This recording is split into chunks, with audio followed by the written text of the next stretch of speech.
Hello, my name is Marek Nowicki, and I'm glad to show presentation titled Performance Evaluation of Java Implementation of Parallel Algorithms on the Cloud.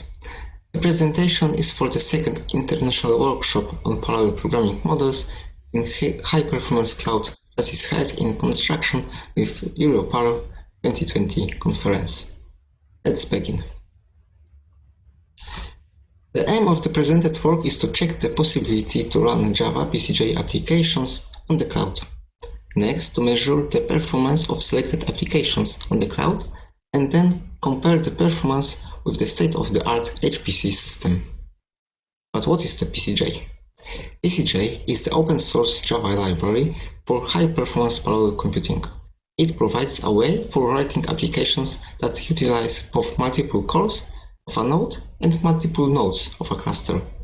The PCJ library implements partitioned global address space paradigm, that is direct, one-sided, asynchronous access to the memory or selected variables stored on the other nodes, as well as other fundamental parallel constructs. The library works with Java 8 up to the newest Java versions. Moreover, it is distributed as single jar file without any additional dependencies, and can be downloaded from homepage or from Maven Central Repository. PCJ was used to parallelization of multiple applications. The slide presents only few of many usages. For example, the PCJ library was used for calculating the parameters of C. elegans connector model. The library parallelizes the differential evaluation algorithm. Other, more recent example is usage of PCJ to parallelize the sequence alignment. The PCJ library allowed for the easy implementation of the dynamic load balancing for multiple NCBI BLAST instances, spanned over multiple nodes. Another example is a communication-intensive graph searches from the Graph 500 test suite. So, the traversing of large sparse graph that imitates real scale-free networks with small diameter.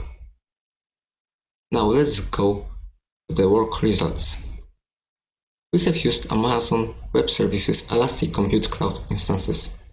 We have used T2 X-Large instances equipped with Intel Xeon CPU.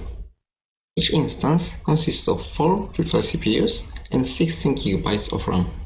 The network performance is described as moderate, what translates into about 1 gigabits per second network bandwidth.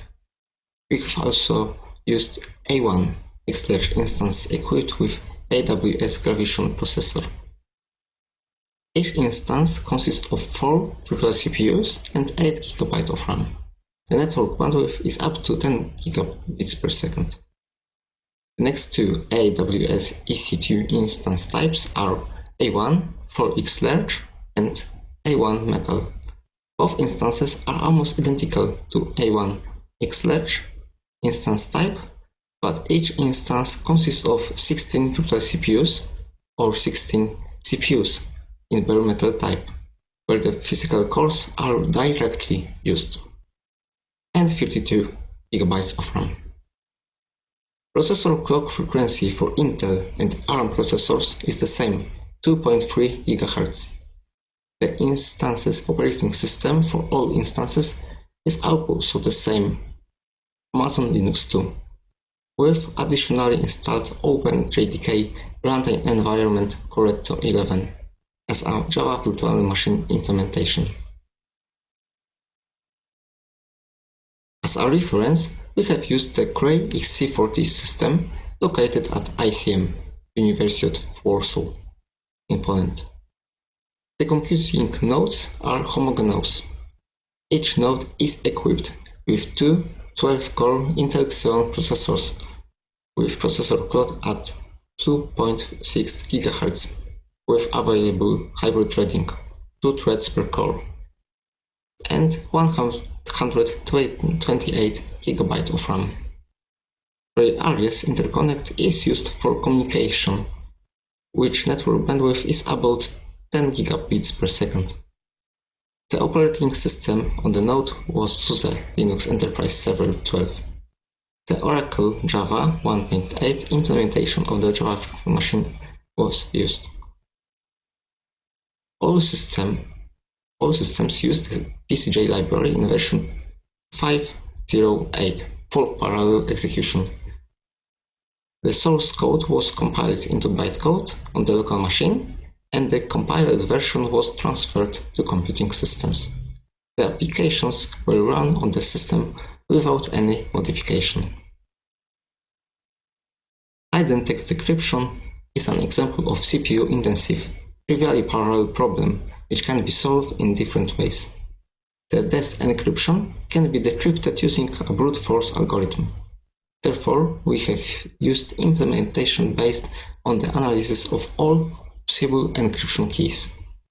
The keys are generated to cover all possible combinations of a given key length, and the workload is divided equally between available processors. For all performance tests, we have tested a whole range of keys.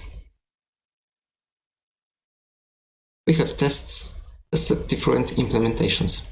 In the sealed DES, the work is distributed among vanilla Java threads, and each thread is processing a subset of keys. PCJ sealed DES is PCJ implementation developed based on the Java threads implementation. The work is distributed among PCJ threads in the same manner as for sealed DES. PCJ DES decryptor is modified PCJ implementation. The single sealed object is created for each PCJ thread and is reused for all iterations of the main loop. The performance result shows the limited scalability of Java threads implementation. The PCJ sealed DES implementation scales much better, up to 32 cores. The improved PCJ implementation removed multiple sealed object creations performed in each iteration of the main loop. This significantly reduces memory operations as well as garbage collector invocations. As a result, the code performs about 3.5 times faster and scales up to thousands cores. The best performing implementation has been run on the AWS cloud. Scalability is very good, but overall performance for the AWS cloud is lower than for the Cray XC40. The difference is higher for 8.1 instances, which reflects performance difference between x86 and ARM processors. The next presented benchmark, fast Fourier transform, is used as a benchmark for communication-intensive parallel algorithms. The PCJ implementation is based on the co-array Fortran implementation. It uses a radix2 binary exchange algorithm that aims to reduce inter-process communication.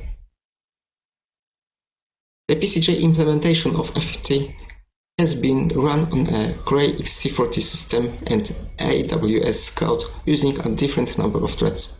Because of the exchange algorithm, the number of threads was a power of 2, which in case of Cray XC40 resulted in partial utilization of the computing nodes. We have presented results in regard to the number of floating point operations per second, which is a standard performance measure used for FFT. The FFT code runs faster on Cray XC40 and scales up to several PCJ threads. The AWS cloud shows also good scalability. The results obtained with 16 threads running on each node are similar for both using virtual and bare metal CPUs. For a smaller number of threads, 4 per node, the code runs faster on x86 architecture. However, with the increased number of nodes, the performance becomes similar for both ARM and x86 processors. One should note that performance of AWS Cloud with x86 processors and Cray XC40 are almost the same for the small number of threads, up to 4. In this case, code is running on a single node and is not using interconnect. This reflects the nature of the FFT application, which is communication bound, and therefore performance is limited by the bandwidth of communication channel rather than by CPU speed. Cray XC40 is equipped with faster interconnect, which results in better performance of communication bound applications. The last presented benchmark, word count, is traditionally used to showcase the basics of the map-reduce programming paradigm. It works by reading an input file line by line and counting individual word concurrences, map phase. The reduction is performed by summing the partial results calculated by worker threads. The tests were performed in a weak scalability regime. Each thread processes 10 MB text file.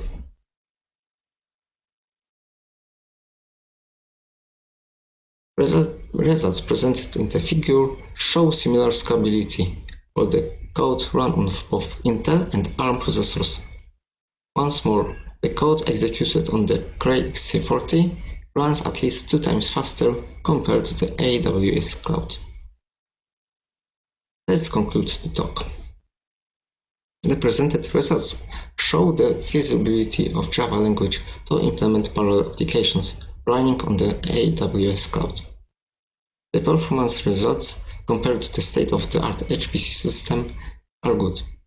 The PCJ library allows for easy development of scalable parallel applications for both cloud and HPC architectures without the need for recompilation. The PCAS programming model implemented by PCJ library allowed for easy implementation of various parallel schema running both of the HPC and cloud resources. We invite you to check the PCJ library to help you solve your problems on HPC systems and on the cloud. Thank you very much for the listening.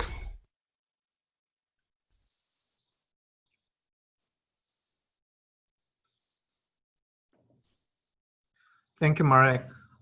If you have any questions, you can upload your questions through Slack. And there are 4 questions already in the Slack. So, Marek, can you see the questions and answer some of them? Yes, I can see them. Jan Wook Jin. That's me. Okay. So some questions. Which my FFT use single precision or double precision? It uses double precision. It uses double type, Java type. Okay. It's normal for Java, and we use that. And second, you are showing absolute performance numbers such as execution time and gigaflops. Instead, did you analyze how rapidly the performance was improved as the number of threads increased? Factor of scale out. And I think that it's possible to see that scaling using the figures that we have give there, but yes, that changing the axis could show that more clearly, probably. Okay, that was the second question. Maybe the question about the comparison with the another PCAS implementation. I'm not sure if it's possible to run another PCAS implementation on the cloud, but we have used the maybe not there are papers that compare PCJ with APGAS implementation of PGAS languages that Piotr Bała wrote it on the Slack. So there were papers comparing PCJ with APGAS. That is Java extend implementation on HPC resources. And the last question that I see there is explanation of figure 1. See that figure. I maybe share screen. Did you see that?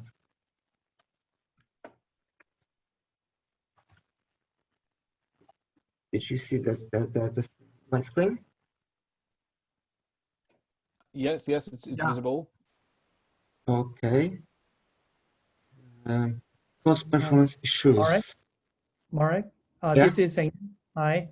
I would like to ask you about that various discussions on the performance issues when you run this experiment on the HPC and then the cloud. So would you please share with us that your learnings and experience with related with this figure? Thank you. Okay. And so the as that orange and yellow lines are very scale very well, and the cost of running that whole benchmark was very small. It was few dollars, I think, to run it on the AWS cloud. So it's not expensive. The comparison with the HPC, where I use the HPC system, that I don't have to pay for the energy or for the buying the stuff, the maintenance and other things. But I only use that. Of course, it's cheaper for me, but for the University of Warsaw, that has to buy the cluster, has that supercomputer that has to pay the for the used energy. It's I think it's much. It costs more. It's more expensive than for the cloud. We use that AWS cloud, and the expense was not much, not high, and but the performance is not much lower, and you have in mind that the Intel and ARM processors are 2.3 gigahertz, and on the HPC system you have 2.6 gigahertz. So, probably if we could scale the results to have the same gigahertz, the results on the Intel could be the same as and it's way cheaper. I'm not sure. Marek, this is Eng again. I'm sorry that I made vague questions. So the cost performance, I mean that where's the overhead comes from, and then how that the performance bottleneck kind of things, so that related to that the performance of the executions, not the price wise. Okay. I'm sorry. So I I was thinking about expensive, not not that. But I'm not sure.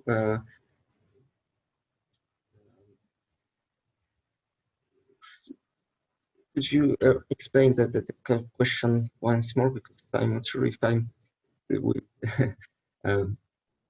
Yeah, I would like to, ask you to share the experience of your experiment, because that you run very interesting experiment on the Cray, and at the same time that you run that the exact same code running on that AWS, so that you have this performance graph here, and then that they show us that the performance differences, but would you like to give us more discussions of in-depth analysis of the performance and the overheads kind of things related to this PCJ execution?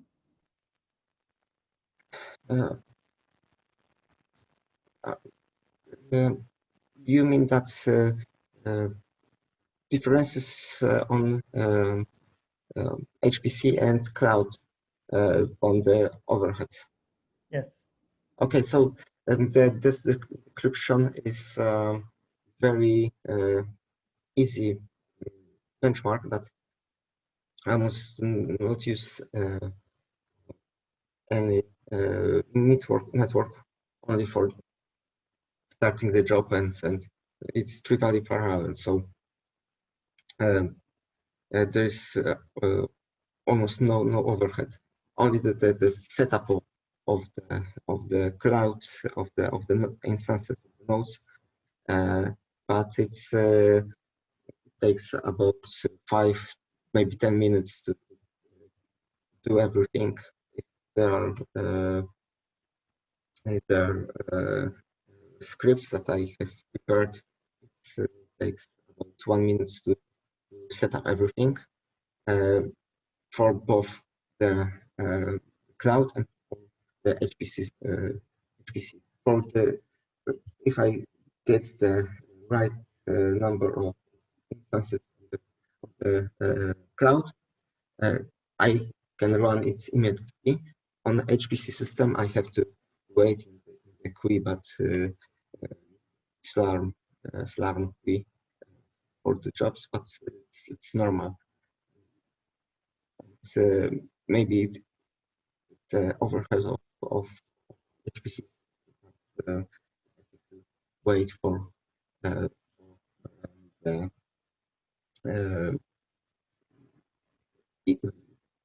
idle nodes on the cluster. Maybe other add something. So Bała and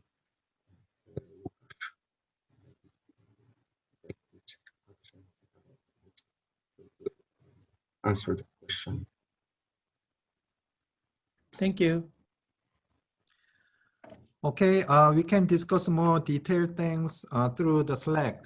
And though there were some technical issues with second presenter, he joined this session just in time.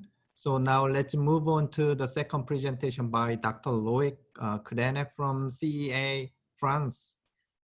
So would you please play the presentation video?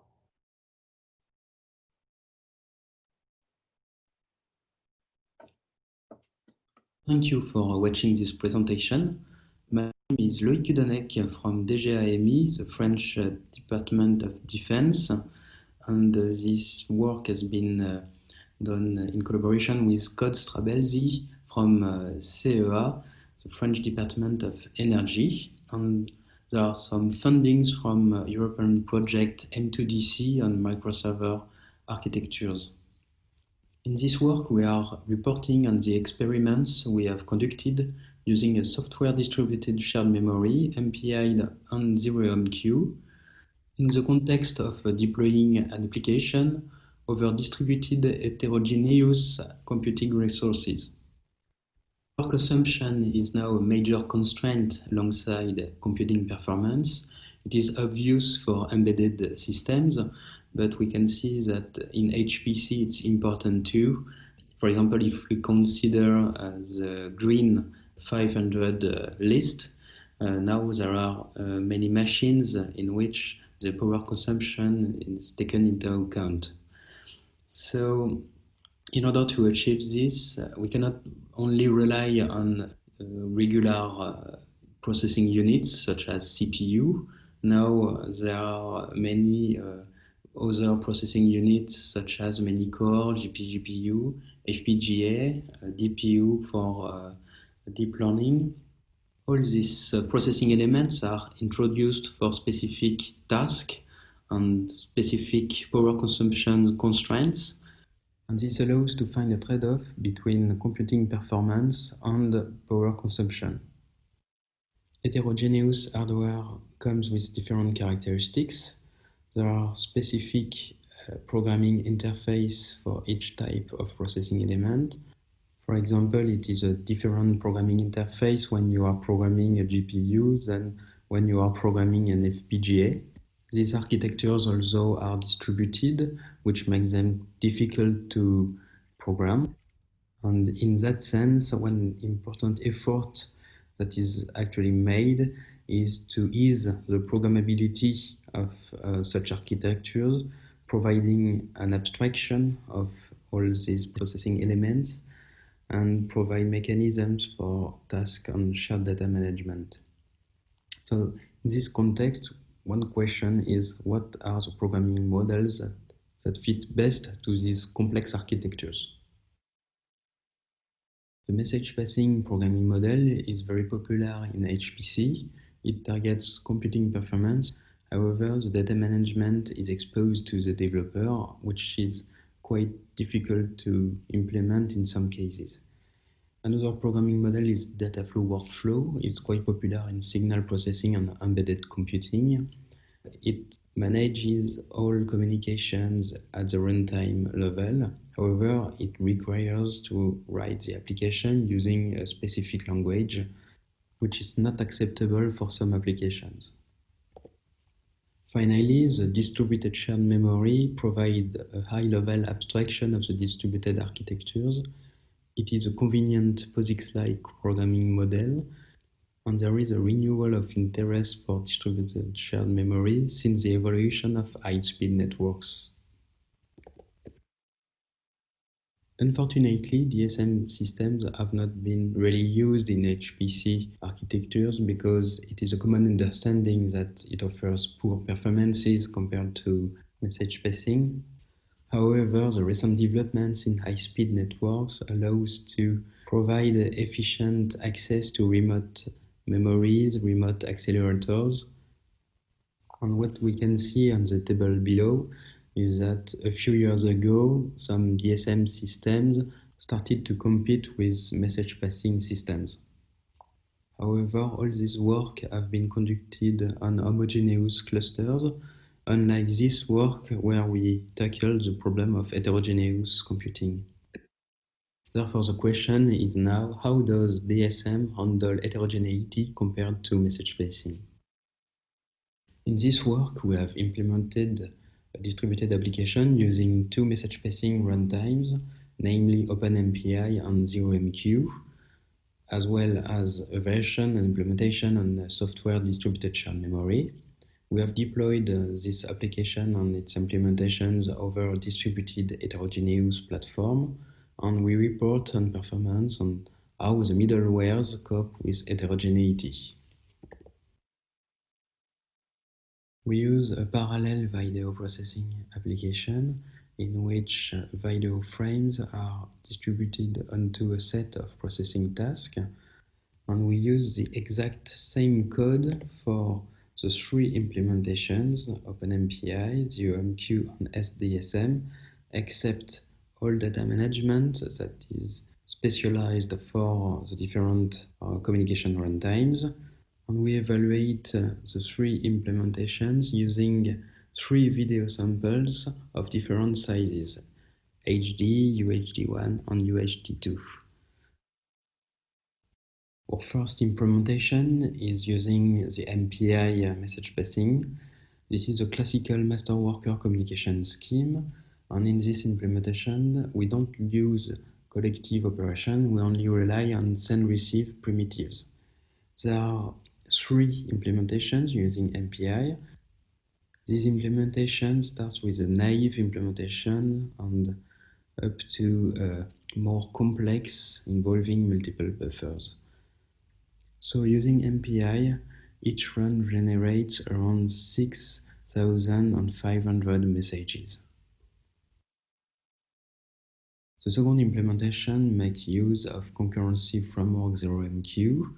It is a lightweight message passing system in which there are no bootstrapping, no overlay, no logical ID of processes.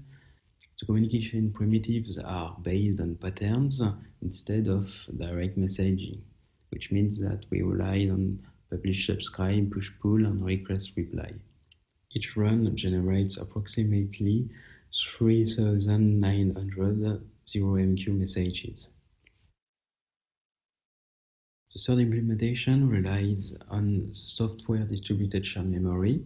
In this implementation, for each processing task, a shared buffer is allocated to store input frames, and another buffer is allocated to store processed frames.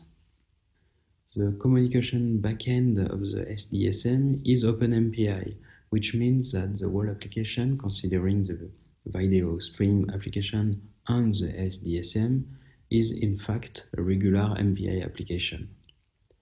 Each run of the S-DSM generates approximately 39,000 MPI messages, which is approximately 10 times more than using the 0MQ framework. In our experimental setup, we use an in-house microcluster of heterogeneous development boards. There are some disparities in terms of computing power and energy consumptions. Some nodes are able to process a UHD2 frame in less than 1 second, while some other nodes need more than 4 seconds to process the same frame. Another example is the instantaneous power consumption, that is 4 watts for some low power processors and up to 55 watts for more regular CPUs. Regarding the deployment of the application, we deploy 1 processing task on each node, and we collocate the input and the output task on the gateway. Now let's have a look to the results. We start with the computation time comparison. In blue, we have all the implementations relying on the MPI message passing interface. In orange, we have the implementations relying on the software distributed shared memory. And in gray, we have the implementation with the 0MQ framework. Finally, in green, we have the ideal implementations, which does not take into consideration the communications. This figure clearly shows that 0MQ provides the best performance in all experiments. Although, surprisingly, 0MQ with UHD2 sample is faster than UHD1, which is explained by a better load balancing of frames onto tasks. There are some more information in the paper. Another point is that the S-DSM runs faster than MPI, despite generating 6 times more messages. This is explained by the introduction of intermediate storage places, which implement pipeline parallelism. Finally, for the small HD and UHD1 samples, the S-DSM performance is close to 0MQ, despite generating 10 times more messages. This figure shows the cumulative processing time and the cumulative waiting time for the 3 best implementations of MPI, S-DSM, and 0MQ. The numbers on top of the bars is the processing time divided by the waiting time. A first observation is that the cumulative processing time for 0MQ is close to the ideal computing time without communications, which is a very good use of resources. Another result is that the cumulative waiting time for S-DSM using small samples HD on UHD1 are smaller than for 0MQ, which means that data are delivered to the processing task in a more efficient way. However, the cumulative processing time for S-DSM is greater than for 0MQ, which means that the nodes are slowing down due to communications or cache issues. And these problems with communication and cache issues also explain the poor performance of the MPI implementations. To conclude this work, DSM provides a convenient programming model to unify distributed heterogeneous computing resources. This usually comes with a performance overhead compared to message passing. However, what we have seen is that this overhead is getting smaller as the hardware is becoming more complex and that the hardware provides mechanisms to handle better latencies. DSM introduces some intelligence in shared data management, for example, through intermediate storage places. And these places avoids to overload computing nodes, resulting in better memory management and better performances. In our experiments, the video processing application runs faster using this S-DSM compared to the MPI versions, thanks to better load balancing in case of heterogeneous computing resources. And also for small messages, this software distribution memory is able to compete with the lightweight framework 0MQ. Thank you for watching this presentation and do not hesitate to contact us for further information. Thank you. Thank you. Loïc, can you, do you have access to Slack, right? Yes, can you hear me? Yeah. So, yeah, so I have access to Slack and I saw your first question on how can DSM can be better than MPI despite the fact that DSM generates far more messages than regular MPI application. Right. So, to be honest, that was quite a surprisingly result for us. This is quite explained because we use hardware which is more usually used in embedded devices such as smartphones and autonomous vehicles. And the thing is, MPI does poorly perform on this kind of architectures, mostly because there is bad adequacy with the hardware and the cache, the physical memory. And what we have, what we could see is that quite very quickly, MPI was struggling with message management because there were not enough room in memory to store all the messages, and the MPI runtime was slowing down the calculations on the embedded nodes. So this is one point to explain why MPI was poorly performing. And the second thing for DSM is that, as it is explained in the paper, DSM works in super peer topology system in which you have a peer-to-peer network of data servers, and you have some clients that do access to the shared data. And the fact is that when you write or read data onto the DSM, you don't send the data to the computing nodes. You use intermediate storage places, mainly the S-DSM servers that are located on other nodes, on the nodes, but these nodes are not at that time computing the frames. So there is some pipeline parallelism that that is introduced using such a system, because you don't directly send the data to the processing nodes. You use intermediate storage places. I don't know if you want more information or if you answer this question. Okay, so do you think the result would be the same if you use another implementation of MPI, such as MPG? I don't know. In this work, we used OpenMPI because it was quite straightforward to compile and deploy on heterogeneous nodes. We haven't tried with other implementations. In another work, I tried using MPC, which is another implementation from CEA, the French Department of Energy. And it's an implementation which is more focused on managing threading. And the results were, I didn't have results on this application, so I can't say if it's a better, if it's more optimized. But obviously, we can't use some implementations based for Intel processors, for example, because we are targeting heterogeneous devices. I see.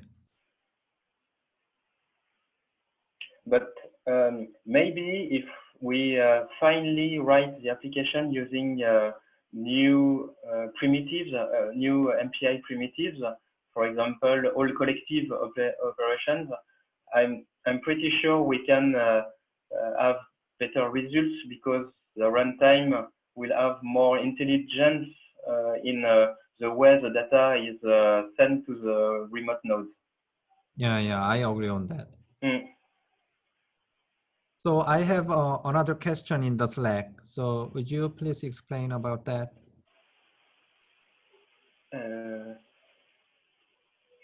Okay, It starts with the conclusions.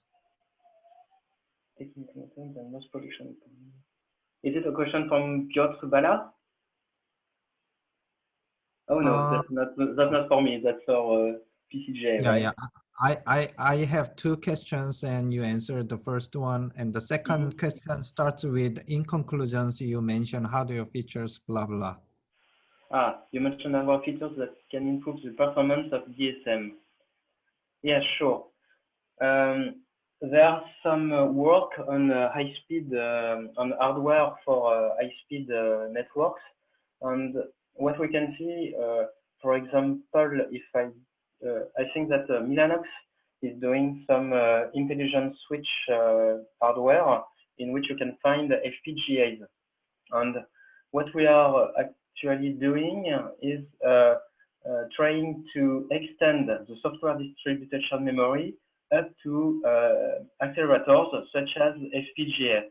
What we want to do is, how can we access shared data using the same data logical overlay directly from circuits, from IPs that are offloaded to the FPGA. And in that way, we can benefit from the high-speed performance networks directly, and we don't have to pay the price to copy the data from the host and then from the host to the FPGA. That way, we are cutting down all the hybrid programming model in which you have to mix some programming in MPI to manage the logical overlay between the nodes, and you have then to change your programming model to the host accelerators programming interface. I see. So do you have plan to expand your experiments on cloud environments? If we see your slides, the experimental system is somehow more close to embedded systems. So I'm wondering whether you have planned to measure your performance on cloud environments. So yes, I think that one of the nice perspectives will be to go to the cloud. It's true that for now the testbed is more than a small cluster of embedded hardware. The thing is, as we can see on one of the first slides, is that systems, microserver systems such as the Chrisman Rex and HP Moonshot, these systems are made of classical cluster rackable 1U or 4U rack. And these systems are made of a backbone that provides networking capabilities on the power supply. And there are many slots, and in these slots, you have embedded systems that, and this, you can make a cluster of this, and definitely this kind of architecture is targeting cloud architectures. So, and we have examples of industrial applications for image processing, for photo albums, in which they are using such a systems because they want to scale up when every people is taking pictures in Christmas and want to send photo albums everywhere, and they have to scale up in very dedicated processors that can process images quickly, and they want to just use a small number of low power processors when there is no demand. I see. Any other questions or comments? Okay, thank you, Loïc. Thank you. The last paper of this session will be presented by Dr. Ali Al-Haboubi from University of Miskolc, Hungary.